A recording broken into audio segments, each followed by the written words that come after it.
We'll talk more about that. All right. I trust that our interaction with you would add enormously to our attempt to spread the message about the breast cancer awareness. Edsel.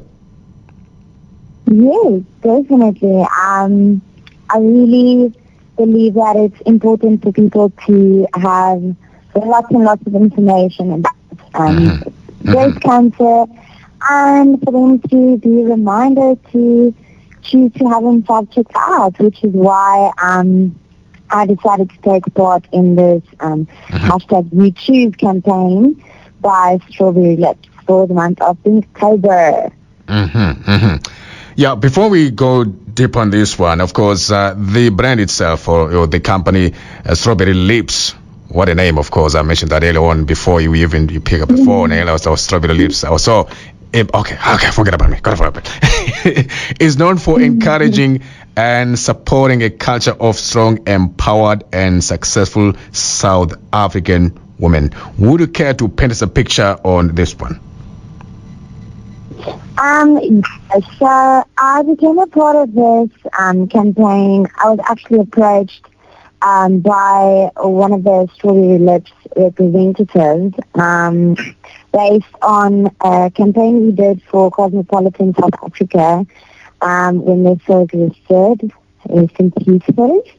And that was also the hashtag Dear Boobs campaign, which obviously Strawberry Lips was the main driving force for. And I just fell in love with how empowered and bold the Strawberry Lips team made us all feel. And the passion for self-care and women empowerment was so inspiring. I was so happy and surprised when I was approached by this, given I have a long family history of cancer. And after my own experience with early detection at a very young age, it almost became like a calling for me to make people aware of how important it is to know your body, to love your body in the sense of choosing to go for tests and treatments and being aware of your options. Still on the campaign, what has been the most important and fruitful way, I might add that, practical effect of this in the fight against... Sorry, I didn't catch that question. What has been the most important and fruitful way, and perhaps I should also mention the practical effect of this campaign to fight the breast cancer in the country as in South Africa, and how serious it is in the country. I'll leave the rest to you to explain. Yeah, so as I mentioned, it's become like an obligation for me, especially when you've gone through this journey and came out unscathed on the other side. It's like a duty to keep people informed and aware and encouraged through their journey with or without breast cancer. And this community runs so bigger than just this cause, and I want everyone to be a part of this and experience this level of care and respect, which is why the campaign is so cool, because on the Strawberry Lips Instagram and Facebook page, they keep you updated about how to do self-testing, what's important to feel or not to feel, helplines where you can get tested, and then obviously the excitement and the responsibility of choosing life and choosing to live, which is why we chose hashtag YouTube. Expand a bit on that one, the hashtag. Hashtag YouTube. Explain a little bit on us, what inspired that one, and what does it, take us through that. So basically what Strawberry Lips is trying to tell people is that the power of life lies in the power of choice. And you need to choose responsibly. You need to choose to get tested and to keep yourself monitored and to be safe and know your options and get tested for breast cancer, especially since 1 in every 28 women will get diagnosed with breast cancer in their life. And the thing that not a lot of people know is that about 1 to 3% of all breast cancer cases Yeah. are actually in males. Yeah. And we have decided to, to kind of gain traction on making people aware of this tested, that if you take part in the thrill of knowing like whether you are safe or whether you should get tested or whatever, that you can go and comment #you choose on our latest breast cancer awareness post on Lips, and then you actually stand the chance to win an all expenses paid skydiving experience. All right, besides that, we live in a country like South Africa, by the way. Every time there is a call that is set to unify the nation or to help someone else in this beautiful country of ours. Oh, Mzansi, I love it. Yes, I do. But how important it is to you as a woman to have different voices speaking about women issues, of course, like this. Could be male, female, and all that stuff, yeah. So, are you asking like what is the important message to the women in the community that are left behind? When you have people like, let's say even male, I mean, the different voices, organizations that come up and say, we support our women, the queens and princesses of our country like Mzansi. And to you, what does it mean as a woman to have these different voices speaking about women issues, supporting the women issues? Well, I think it's so important that we start being transparent about the issues that women have and the amazing things that go on in female bodies, It's only became recently acceptable for us to actually speak about, boobs. And it's so important to not be put off or put down or even silenced for talking about issues that are important and issues that arise in female bodies. And knowing what to look out for, not to look out for. I really think having different voices that speak for us shows that an illness that it doesn't choose. It doesn't choose you based on a gender, based on your age, based on your race. It doesn't. It appears in every single,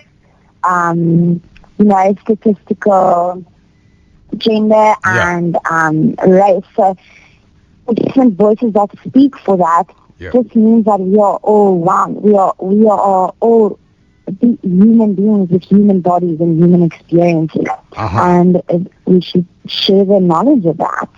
Now we're talking. Okay, right now, listen. Edsel, there is something else that we would like to find out from you. I mean, it's for me. I could sit here, or other voices will say that get tested.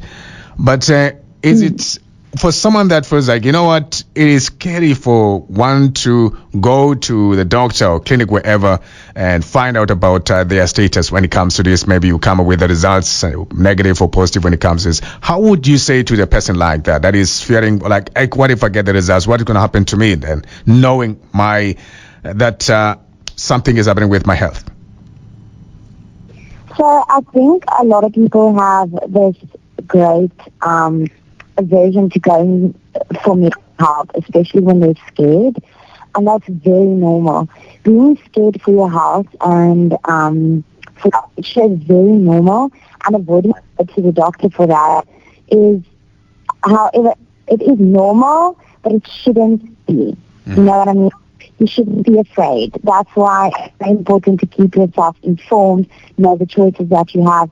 Medical professionals don't always jump to the first worst treatment or the first worst symptom or the first worst, like illness. They go through multiple tests, cover all bases. So rather know your body and know what your body's going through than be denial and scared. It's almost like rather the devil you know than those you don't. Okay, you went there. Yeah, no, she went there. She went there. Listen, man. Before we let you go, of course, there are people who are listening to us right now, male or female. They'll say, you know what, we have lost our loved ones. Now they're left with that lasting impression. What would be your words of encouragement to them who are left with the lasting impression of losing their loved ones through the breast cancer? Yeah, wow, it's such a powerful thing because losing a loved one never gets easy. The pain is so overwhelming that you forget to celebrate the life and the impact of the life lived by this person lost. And as one is left behind, it's our duty to keep the memory and spirit of the person who passed alive. And you need to live the morals and the lessons and spread the impact that the life has on you. When you go through that mourning phase and move on to the phase of honoring the person that you lost, you feel in parts of yourself that you didn't even know was hurting, and that is ultimately the biggest gift loved one's death has given you, and to honor that. And one way of honoring that is to keep people aware of this illness and to keep it aware of the fact that it's a silent killer. It's called the silent killer for a reason, because either people are too scared to know the facts about it, and people are too ill-equipped to get treatment for it. Yep. And having knowledge is having power, and sharing that knowledge is our duty. All righty then. We thank you so much for your time. You sound like a nice person, and even when we let you about the time. No, let me finish what I'm saying. Well, even before we alerted you about the time, reminded you about, in fact, about the time that we're going to speak to you at 4:10. And I was surprised when I asked for your song choice, and the title of the song says Cold Heart. Why, Edsel, why? So firstly, I'm a big Elton John fan. Oh, okay. Because I am a little ballerina. One with tiny dancer, but we got to celebrate them powerful ladies out there, and Dua Lipa did a little song with him called Cold Heart, and I mean it's a bop, it's a lucky tune, it keeps you moving, it's also like a karaoke tune, and I'm pretty sure it's going to get someone moving in their seats, or out of their seats, I hope. You mentioned something like karaoke, okay. That's one of my guilty pleasures. We're not going to hold that against you. We're fine. We appreciate the fact that you made time for us. Thank you so very much, African daughter, for all of this and for sharing your story with us right here. And let's keep on spreading the message, of course. By the way, I believe that there are people who survived from the breast cancer and other illnesses as well. So it can be beaten as soon as especially when we have this unified purpose as the country. Yes, 100%. And we gotta, detect it early, nip it in the bud, and move on. Aha. You know what? What I'm gonna do next? I'm gonna let you have it. I'll let you introduce the song for us. That is your song choice, and lead us to that. Before I put yeah. Go for it. Can I go? Go for it. Okay, cool. Up next, I'm going to bring out my best presenter voice now, hey? Up next, we have a Lucky by Dua Lipa and a song called Cold Heart. I hope it warms your heart on a cold, cold day. Have a lekker weekend, sir. Thank you. Thank you, my sister. Okay, bye. All right, then. Let's go for it.